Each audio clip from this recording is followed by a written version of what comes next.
Y'all need to come and get these things off of private property. 1001 Ponce de Leon Avenue.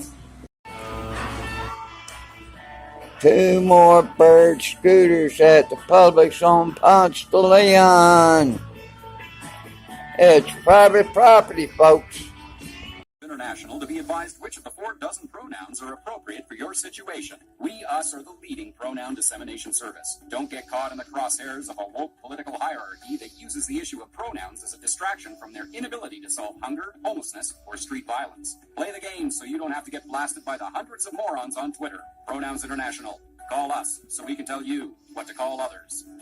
To have incorrect ideas or thoughts, you're going to be condemned by the Red Guards. You're going to have they're going to have a struggle session, and you're going to be exiled or imprisoned. And that's what's going on today. And the women have their rally called "Let Women Talk." No, you can't talk because this is a Marxist revolution. It's all about silence any opposition, any dissenting opinions, and that people need to really know. Today, you're cheering about those mobs, and tomorrow it will be you, will be all of us, that we just can't talk our thoughts. We have to be conformed to the correct ideology. And so what do you see as the way forward to protecting liberty today? Courage. Look at those women. I really, really admire those women for the rally. And they showed us we have to have courage. And if we don't resist today, and tomorrow we'll be all silenced. All right. Thank you so much. Xi Van Fleet, Freedom Education Ambassador at the Independent Women's Forum. Really appreciate it. Thank you so much.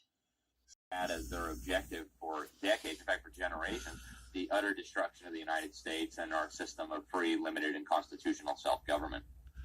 Can you explain a little bit more detail about the role that they've played, these communist forces that you mentioned?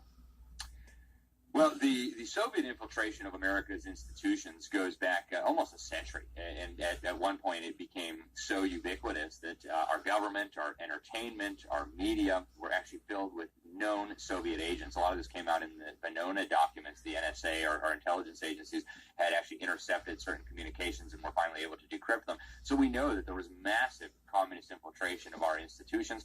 It was ubiquitous in Hollywood. It was ubiquitous within the federal government, especially certain agencies like the U.S. State Department.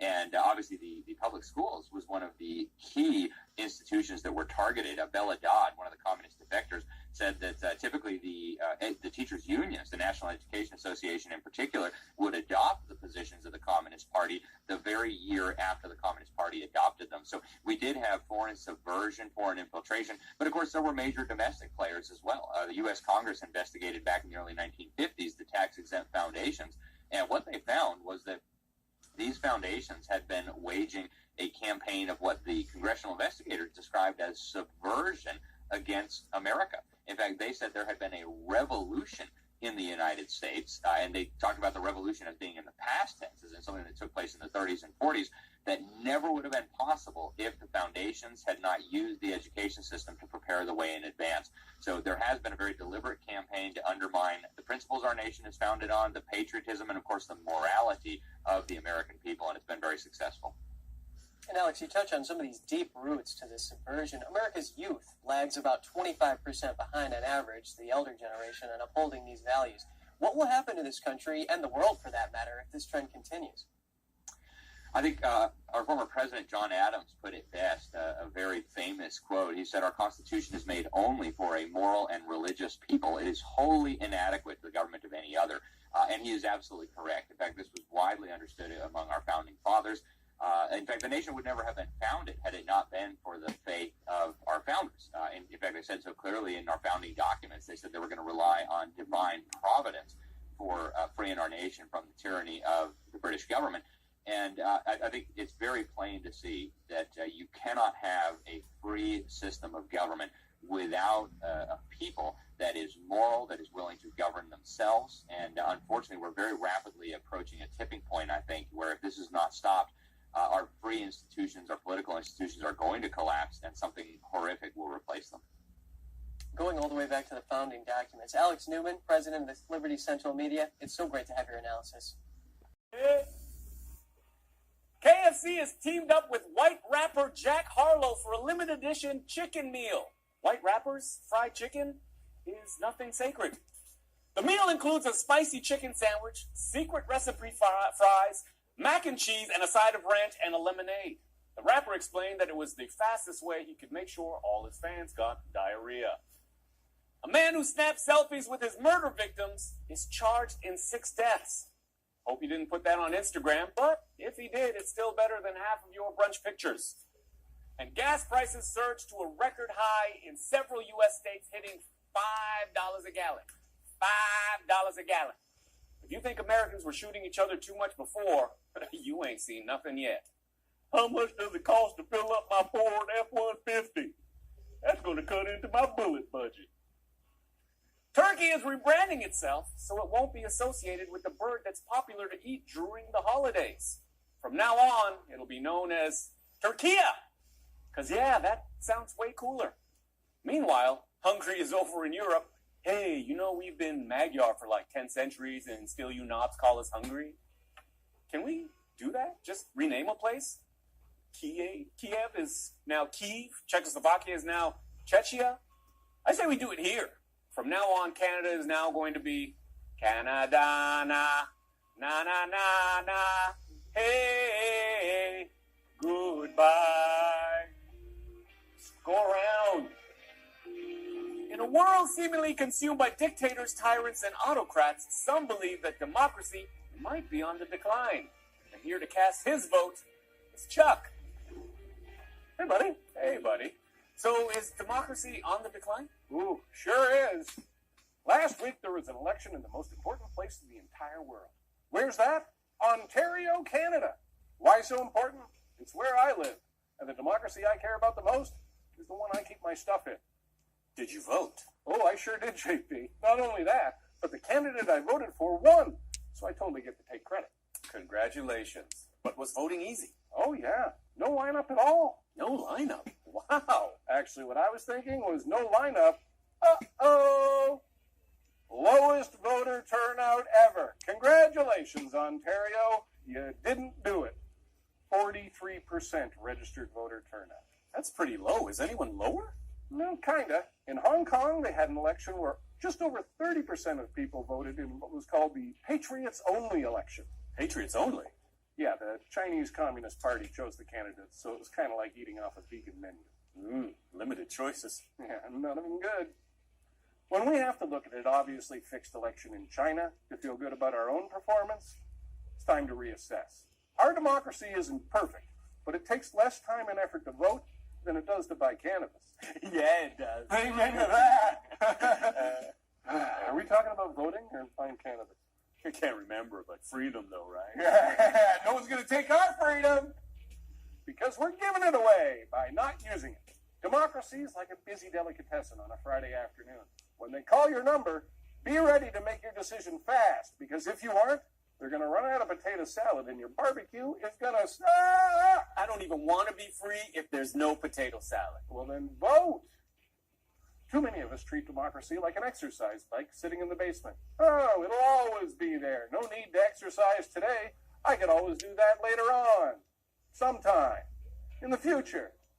Maybe. The only workout you regret is the one you don't do. That has not been my experience, but I do see your point.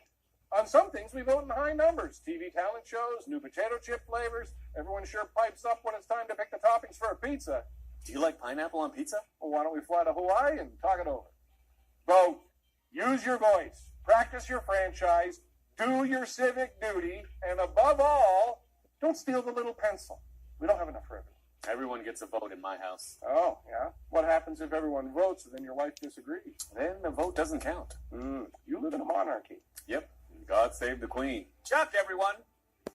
I went and filmed that sign, and then not even 20 minutes later on my way home, there's a dead body, drug overdose, across from a hospital. So I'm driving around, I'm always seeing stuff, and I like to think I have, I don't want to call it a knack, but using my gut feeling. You see stuff enough where you can kind of sense what's going to happen. And I was seeing this guy talking to himself, which I talk to myself, but the way he was doing it was like he's really talking to himself. So I pull over and I start to follow this guy into a Starbucks. And he walks into Starbucks, stands right in line, soils himself, starts talking in tongues, walks past me, walks out the front, comes back around, and starts saying how, I think this is like old memories or something, but he started talking about himself, how he's going to shoot himself and maybe his son. And then he just walks out of Starbucks. And I'm there with the camera, and I'm like, everybody's still like on their phones. The workers are working. I'm like, excuse me, did anybody just now see that? No? Excuse me, Starbucks workers, 1 second, sir, I'll be right with you. And I was just like, into the phone. All right, guys, well, it looks like nobody really cares. And so what I'm getting at, ultimately, people just blinders on. I don't know if they're like purposely not wanting to look, or they look and they just say, it's not happening to me, so why do I care? What you're saying. Engineers behind the scenes make our screens so we can't put them down. For TikTok in particularly, teenagers are really drawn to information about other people, right? Especially other teenagers. So every teenager out there is looking to belong, to be accepted. They need to have this identity filled. So their brain development, though, is such that the emotion part of their brain, the middle part of their brain, gets developed before the frontal cortex, which is the executive function part of their brain. And so this means that their judgment is not quite on board yet. So it's really hard for them to make decisions to put down an addictive activity or to put something down after they've been on it for too long. They're all accelerator and mid-break. That's how we describe it to them. So they're very intelligent. A teenager is very intelligent, but they are not mature yet. And this is where parents get really confused because they think their teenager is super intelligent and they should be able to control their behavior and be mature about the way they're using their devices. And TikTok, for one, is an extremely immersive social media platform. So teenagers are on their phones up to 9 hours a day. It's really hard. They have mirror neurons in their brain, so they are mimicking what they see on their screen. And this is a big problem. But that's how their brain development is. And plus, their teenage brain is very geared toward addictive activities. They're craving low-effort, high-reward activities. And we know that out of all the adult addictions out there, 90% of all adult addictions start in the teenage years, and it's because of their brain development. It's just not quite there yet. And so what do you think parents can do, or what can be done to effectively address these issues? Well, first of all, parents need to understand a warning sign. So, parents think their kids are fine, and they may be fine, but others know their kids aren't fine, but they don't understand the warning signs. So the warning signs are their use is increasing over time, they're sneaking around, it's the only thing that puts them in a good mood, they're using screen time as an escape, and it's affecting relationships. So parents really struggle with misinformation about screens because they themselves are using their own brain to, to kind of understand why their kids are doing it, but we can't use our adults. We use screens very different than our kids use their screens. So it's misinformation around how this is really affecting the teenage brain. So they're really lacking education, which is why Screen Strong is so adamant about putting really good education out there on screens and teenage brain development. And also parents have blind spots. We don't think our kids are ever going to be the one to get in trouble. So we're going to have conversations with them, but conversations don't work. Conversations are necessary, but they don't work. What we need to do is just limit the access more. We believe myths. Parents are very guilty, myself included, with my 4 kids. We believe myths that our kids are not going to like us, or they're not going to have any friends, or they're going to binge and go crazy if we don't give in to all this. But the fact of the matter is, the less screen immersion time they have, the more connected they get to their families. And none of those things are true. None of them are true. Moderation is very difficult. It's very difficult to moderate an addictive activity. It's like sending your kids to the slot machine and telling them to moderate it. They can't do that either. That's been fascinating. Thank you so much, Melanie Hempe. Venezuelan emergency service personnel carried their bodies on stretchers to vehicles Large numbers of first responders and volunteers arrived at the scene to help victims. Those injured were taken to 4 local hospitals. In a statement, Mexico's National Migration Institute said there were 68 adult men from Central and South America staying at the facility. The fire is one of the deadliest to hit the country in years. The president of Mexico is expected to visit Ciudad Juarez on Friday. A school shooting in Tennessee yesterday left 6 people and the shooter dead. Police say the shooter was a woman who identified as transgender and resented having gone to the religious school. Authorities say they are focusing on writings from the shooter to learn more about the motive. They have also released surveillance video from the school. NTD's Jeremy Sandberg has the details. 3 children and 3 adult staff members shot and killed at the Covenant School in Nashville, Tennessee, in what police are calling a targeted attack by a heavily armed 28-year-old former student. Police say the suspect was Audrey Hale, who identifies as transgender and is a Nashville area resident, who they say is a former student of the private Christian school located at Covenant Presbyterian Church. A witness near the scene helped identify Hale. Calls started coming in at 10:13 a.m. The shooting happened on an upper level, in a lobby area, not a classroom. President Biden weighed in and called for more gun control. We have the details. Robert F. Kennedy Jr. and his Children's Health Defense Organization filed the suit. It claims officials pressured Twitter and other big tech companies to crack down on alleged misinformation. One example was the censoring of any content that reportedly discouraged COVID vaccines, even if the content was true. The suit says former White House Press Secretary Jen Psaki promoted an analysis labeling Kennedy a top misinformation spreader. Kennedy was later banned from multiple platforms, including Instagram. The lawyer says the COVID pandemic brought something with it. The government began censoring speech for the first time in American history. According to Kennedy, the Founding Fathers put free expression in the First Amendment because all of the other amendments and rights depend on it. If a government has the right to censor its critics, to silence its critics, it has license for every atrocity. The lawsuit says that censorship efforts are responsible even now for the online suppression of facts and opinions about COVID vaccines. The administration has argued in the past that its pressure on big tech companies does not plausibly amount to coercion.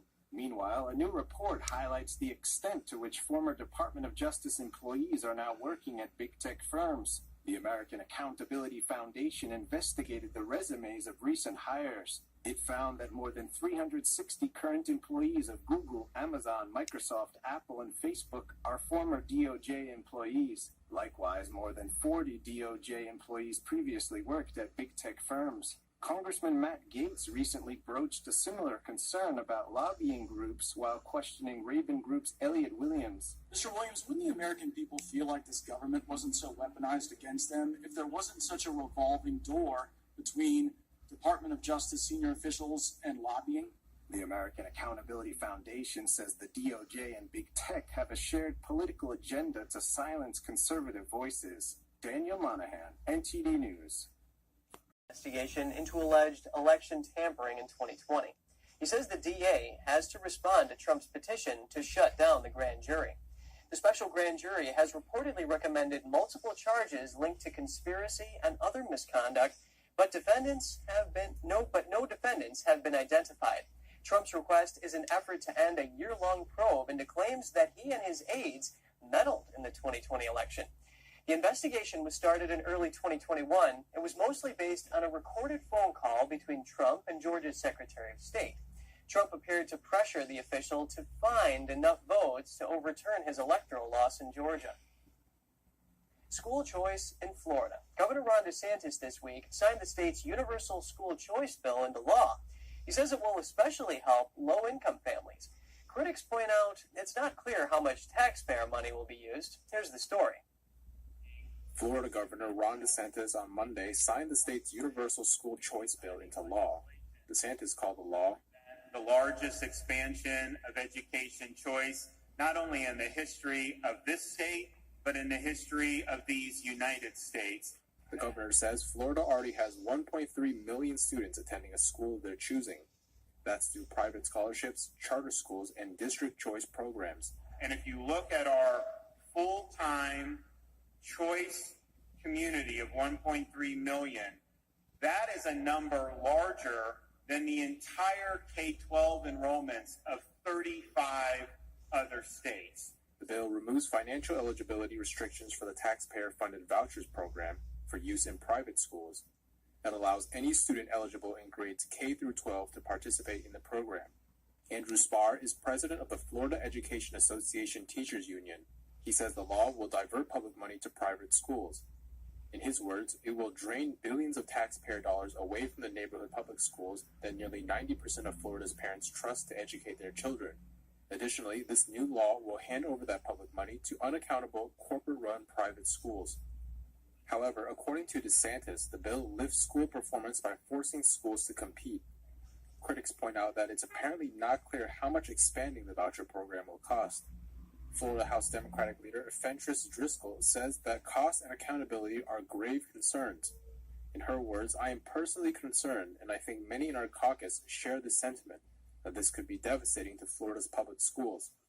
However, supporters of the bill highlight how it especially supports low-income families in the state. The law goes into effect on July 1st. DOJ, at a federal level, looked at this investigation through their office in the Southern District of New York. And I mean Biden's DOJ, not just any DOJ. They were presented the evidence that the gentleman you talked to, Robert Costello, and along with Michael Cohen, Trump's former attorney, were presented with effectively the same evidence. And they, DOJ, decided not to bring a case because there was nothing to charge President Trump. That's how the Department of Justice is supposed to operate. Then, if you recall, the Attorney General for the state of New York, yet another layer in the legal system, not federal, not county, but state, Letitia James. It's where she campaigned on convicting Donald Trump of something. Literally didn't say what it was, just that we've got the man, now we're going to find the crime, essentially is what she did. She reviewed the case as the state's #1 law enforcement officer and declined to prosecute. So now we're down to Alvin Bragg at the Manhattan District Attorney level, which is the county prosecution for Manhattan, New York City, essentially. And he's saying, well, he said publicly, or he's leaked publicly, that they're going to indict Trump. So that's where we are now. But what President Trump did over the weekend was basically put them on defense. And I'm paraphrasing his posts on Truth Social for the last 4 or 5 days, but he said there was a unlawful leak from the grand jury that Alvin Bragg is convening, along with his office, about the status of the case. And so what President Trump said was that information led him to believe that he's going to be arrested and indicted this week. You've also seen sort of a shift in the narrative that people who are not Trump supporters are out there vocally saying this is not a case that can be legally brought. Okay, what does that mean? All right, so the crux of the matter is Alvin Bragg is saying this $130,000 that Michael Cohen, when Cohen was Trump's attorney some years ago, paid Stormy Daniels out that amount of money pursuant to some non-disclosure agreement to settle a private matter. I don't know the details of that. That's just what's publicly reported.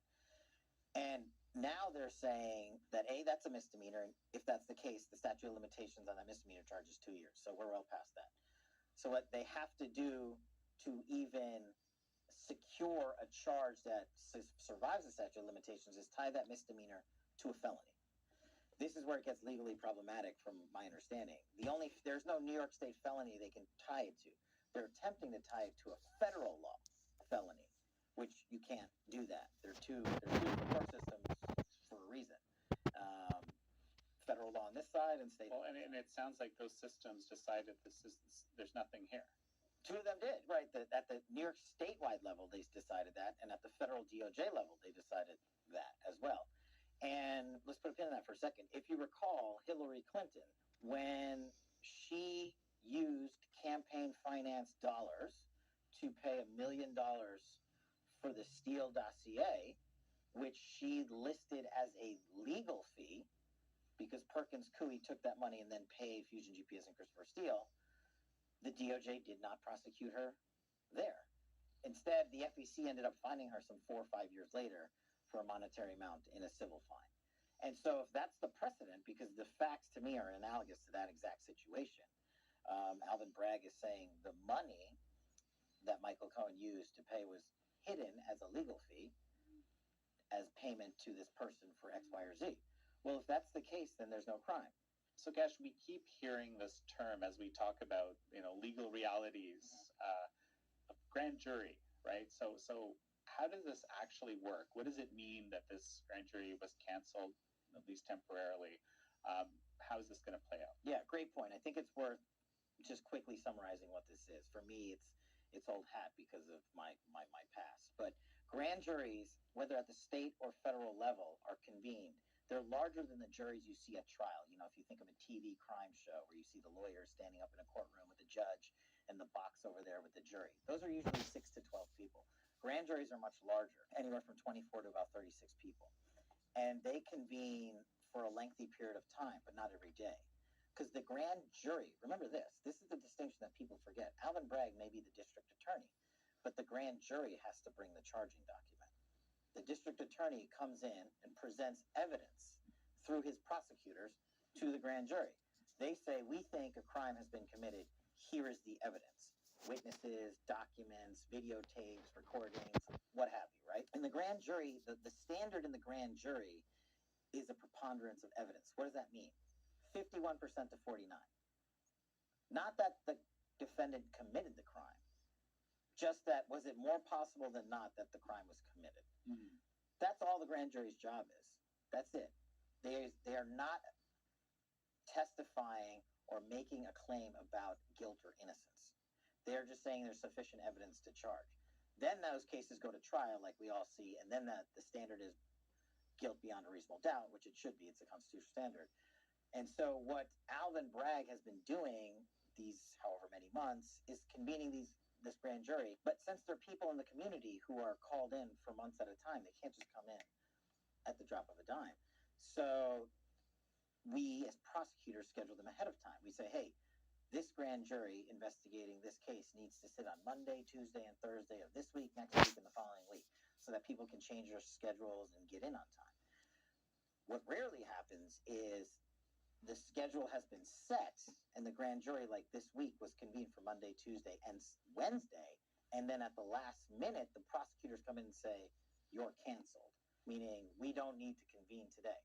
That means, in my opinion, that the prosecutors, Alvin Bragg and his team on this case involving Trump, don't believe they have the evidentiary threshold met to submit the case to the grand jury for review. Essentially, they're saying, I think we're short, and if the media reporting is accurate, they're looking for another witness or new evidence or more evidence to maybe take on what Costello has put forth, and maybe Michael Cohen's now been sort of, his credibility has been shot and defeated. I don't know the details, only the grand juror and the district attorney's office is going to know that, but I know from a prosecutorial standpoint, if you have the goods and you present it to the grand jury, you go and ask the grand jury to return what's called an indictment, a true bill, to indict, to formally charge a defendant. And there's a saying from back in the New York jurisprudence days and some TV shows that, you could basically indict a ham sandwich. What does that mean? It means it doesn't take much to meet that 51-49 threshold to say something maybe wrong happened here. What does that show us on the outside? That if they haven't met that low threshold, then their case might have a serious evidentiary problem. We also have, former attorney for Cohen basically saying that Trump knew nothing, according to Cohen's own testimony to him. Trump didn't know anything about this anyway. It was sort of done on the side. It's a pretty damning testimony, right? And normally you don't hear from the internal workings of a grand jury because you're not supposed to. Remember, everybody knows who Michael Cohen is. He was convicted. Well, let's go back before that. Michael Cohen is President Trump's personal attorney the first time President Trump ran for office. Then they had a parting of ways. Michael Cohen was eventually convicted in federal court and sentenced to 3 years in federal prison for crimes of lying, deceit, and fraud, amongst other things. That's the star witness for Alvin Bragg on this case that we're talking about. And obviously he's been before the grand jury. He's been very public about it. What I didn't even know about was this other gentleman, Costello. Costello was Michael Cohen's attorney in the past. And Costello, this is a unique twist. It's a little geeky, but I'm going to get into it anyway. As Michael Cohen's attorney, Costello is not allowed, under attorney-client privilege, to talk about what he represented Michael Cohen on in the conversations yet. Surprisingly, I didn't even know this either. Michael Cohen waived all of his attorney-client privileges with Costello so Costello could talk to federal prosecutors, which he did. Costello said 2 years ago he not only spoke to them, but he provided them with a ream of documentation from his engagements with Michael Cohen. Then he went to the state grand jury, the district attorney's grand jury in New York City, I believe on Monday of this week, and testified. And then he walked out and gave an 8-minute resuscitation of what happened. And I'm summarizing, he did this on his own, did this payment on his own. He did not notify President Trump about it, and he did it quietly to keep things quiet. From Melania not knowing, even his wife not knowing it, or at least those are Costello's words. And Costello provided documentation and emails to back that up that he, I'm guessing, took as a lawyer in live time notes with his client and other matters. What was shocking to me was not just that bit of testimony that completely contradicts what Michael Cohen has said, but that he held up a ream of paperwork that he said he gave to federal prosecutors and that he gave to this grand jury, and that Alvin Bragg only used. Today, after giving all those materials to the Manhattan District Attorney's Office, out of 321 emails, they cherry-picked 6 emails to ask me about. And of course, they took them out of context. Some 6 pages of hundreds of pages of documentation. Now, let's be clear. As a prosecutor, you are allowed to select your evidence. But as a prosecutor, you're not allowed to withhold evidence of innocence or something that might be damaging to your case to the grand jury you're presenting to. And that's essentially what Costello said. He said, why have you, the grand jury, not seen all of this information that I've testified about? I have it recorded. It's here for you to hold and read. That, to me, is a pretty, if it proves out that that's what actually happened, is an abuse of prosecutorial powers. And Alvin Bragg has now put himself in the crosshairs, though I don't think anyone's actually going to investigate him because it's New York, about prosecutorial misconduct. It's tragic that our system has been politicized, but maybe we can use this as an example that breaks through to everyday America to say, look, we weren't conspirators when we were talking about Russiagate. We weren't conspirators when we were talking about some of the harsh and undue treatments of some of the January 6th detainees. We're saying this two-tier system of justice when it comes to things like Hunter Biden and the classified documents and all this stuff. It's unfortunately a reality, but one that can be solved, but it's going to require a lot of work. Well, listen, you mentioned Russiagate, and I want to mention this as well. Like recently, John Solomon is actually suing the National Archives. You and him are actually President Trump's representatives to the National Archives. He designated you. There's all these declassified documents that have been in limbo for a long time. A lot of our viewers and other people, including myself, are like, where are these documents? Yeah. So I guess we may get them finally. That's the hope. I think John Solomon took a great step forward. He and I had been trying to engage with the National Archives as President Trump's designated representatives to get the material that was declassified to the American public. I think John Solomon brilliantly took this case to federal court because we couldn't get anywhere with the National Archives and DOJ and whatever else. But you will see in the court filings themselves the comments directly from the National Archives, which will speak for itself. I'll just summarize, so they're not attributed to me. But it essentially has the number one lawyer at the National Archives saying the declassified binder of documents was sent to the DOJ. So just pause on that for a second. The declassified. I'm not saying that. John Solomon's not saying that. The head of the National Archives is saying the documents are declassified. So how come 2+ years later we don't have them? And that's the purpose of John's suit. And I don't know how a judge rules against it. He was supposed to be granted access, and the public was supposed to be shown these documents. And, to be continued, we'll watch the case carefully, but hopefully move swiftly through the system, and we have a binder of documents for the world to see. But what is the time frame on such a case? As we've talked about, and once you're in federal court, it can go lightning fast, or it can go slower than slow. And it's up to the judge who gets the case and how fast he wants to move it. And it's going to be up to, at this point, the DOJ to respond to John Solomon's lawsuit and say, we agree, we disagree, we need more time.